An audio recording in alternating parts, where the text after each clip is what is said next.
네, 안녕하세요. 오늘 여러분과 함께 살펴볼 내용은요. 현재 경제학 교육이 현실과 좀 동떨어져 있다. 이런 날카로운 비판과 그 개혁 방향을 제시하는 글입니다. 네, 이게 시작부터 좀 흥미로운데요. 2007년 금융위기 때 그 학생들이 변화를 외쳤는데, 맞아요. 그랬었죠. 근데 거의 20년이 지난 지금도 교육 내용이 거의 그대로다. 이런 지적이죠. 네. 왜 이런 비판이 계속 나오고 또 어떤 변화가 필요하다는 건지 오늘 좀 깊이 있게 들여다보겠습니다. 핵심은 이거 같아요. 지금의 경제학 교육이 과연 이 현실의 복잡한 문제들을 해결할 능력을 키워주고 있는가? 이 근본적인 질문인 거죠. 그렇죠. 그래서도 딱 그 부분을 짚고 넘어가는데요. 네. 그 2007년 금융위기 직후에 학생들이 뭐 경제사라던가 시장이 실패할 수도 있다는 가능성, 이런 건 잘 못 배우고, 거의 뭐 이론만 배운다는 거죠. 네, 마치 동화 같은 이야기만 듣는다고 비판했던 상황을 언급하거든요. 맞아요. 근데 그 이후로 세상은 훨씬 더 복잡해졌잖아요. 정말 그렇죠. 기후위기, 지정학적 갈등, 뭐 불평등 문제, 점점 더 심각해지는데, 네. 그런데도 경제학 교육은 거의 제자리 걸음이라는 게 참 놀라운 지점이죠. 그 Rethinking Economics라는 단체 조사 결과가 좀 충격적이던데요. 영국 대학의 75%가 생태경제학을 전혀 안 가르친다고요? 네, 생태경제학이면 사실 경제활동과 환경의 상호작용을 다루는 건데 이걸 안 가르친다는 건 좀 심각하죠. 그러니까요. 기후위기나 이런 사회 생태 문제가 완전히 커리큘럼에서 외면당하고 있다는 거잖아요. 맞습니다. 심지어 그래서는 소위 말하는 명문대학일수록 오히려 이런 현실 대비에 더 취약할 수도 있다 이런 지적까지 하고 있어요. 아, 그 점도 참 흥미롭네요. 네, 그리고 여기서 더 중요한 건 이게 그냥 대학 안에서만 끝나는 문제가 아니라는 거예요. 아, 그렇죠. 사회 전체로 퍼져나간다는 말씀이시죠? 네, 맞습니다.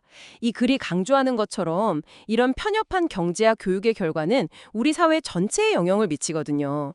뭐 정부 정책 방향이라든지 아니면 임금 수준, 더 나아가서는 기후 대응 방식까지도요. 음, 그러니까 지난 수십 년간 주류 경제학, 특히 그 시장 만능주의적인 시각이 현실에서 여러 문제를 일으켰다는 비판이 있는데도 네네. 거기서 배우려 하기보다는 오히려 비슷한 길을 반복하려는 경향이 있다.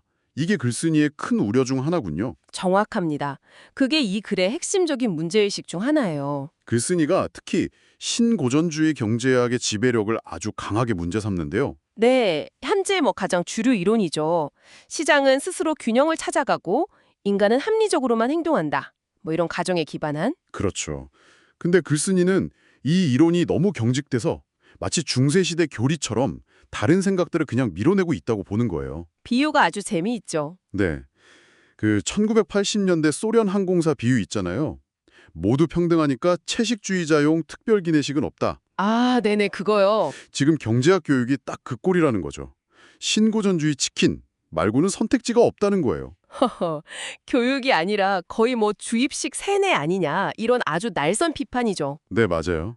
근데 현실 세계는 절대 그렇게 단일한 이론으로 설명될 수가 없잖아요, 사실. 당연하죠. 너무 복잡하니까요. 네. 우리가 지금 마주한 문제들은 과거에 그 실패한 효율적 시장 이론, 이것 조금 고쳐서 풀 수 있는 게 아니거든요.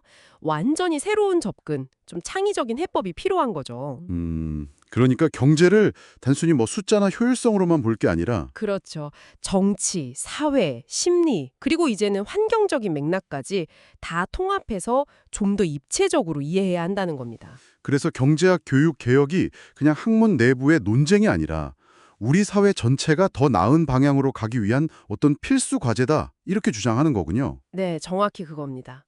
그래서 글쓴이는 그 Rethinking Economics 같은 학생 중심 그룹들의 움직임에 좀 희망을 걸고 있는 것 같아요. 맞아요. 그들이 요구하는 게 바로 그거죠. 좀 더 다양한 경제학파의 시각을 담고 다원주의, 윤리적인 고민이나 역사적인 맥락 이런 걸 중시하고 그리고 현실 문제 해결에 초점을 맞춘 그런 교육이 필요하다. 네, 물론 기존 학계의 저항도 만만치 않겠죠. 그래도 변화에 대한 목소리가 점점 커지고 있으니까요. 결국엔 귀 기울일 수밖에 없을 거라고 글쓴이는 보고 있는 것 같습니다. 네. 그럼 결국이 그래서 우리가 딱 붙잡아야 할 핵심 메시지는 이거 됐네요. 현재 주류 경제학 교육이 세상을 보는 창을 너무 좁게 만들고 있다? 네, 특히 신고전주의 중심으로요. 그리고 인류 생존과 직결된 문제, 예를 들면 기후 위기 같은 거 이런 걸 제대로 다루지 못하고 있다는 거죠. 해결책은 그럼 명확하군요. 다양한 이론과 관점을 포용하고 역사와 윤리를 경제적 사고의 중요한 부분으로 받아들이는 교육, 이걸로 전환해야 한다. 바로 그겁니다. 그게 시급하다는 거죠. 글쓴이가 마지막에 과거 노예제가 합법이었고 여성 탐정권 운동가들이 막 투옥되기도 했던 역사를 언급하면서 진보나 변화는 그냥 오는 게 아니다. 싸워서 얻어야 한다. 이렇게 강조하잖아요. 네, 그렇죠. 그 부분이 또 인상 깊었어요. 경제학 교육개혁도 어찌 보면 좀 전문적인 얘기 같지만 이게 사실 우리 사회가 직면한 여러 위기를 극복하고 올바른 길로 나아가기 위한 정말 중요한 싸움의 일부다. 이런 메시지를 던지는 것 같아요. 맞습니다. 그렇게 연결해서 생각해보면 훨씬 더 와닿죠. 자, 그래서 마지막으로 여러분께 질문 하나 던져드리고 싶습니다. 경제, 환경, 사회 문제가 이렇게 막 얽히고 설킨 시대잖아요, 요즘. 우리가 오늘 이야기 나눈 것들 외에 여러분께서 생각하시기에 미래의 경제학 교육 과정에는 또 어떤 핵심적인 관점이나 영역이 반드시 포함되어야 할까요? 한 번쯤 각자의 답을 곰곰이 생각해 보시면 좋겠습니다.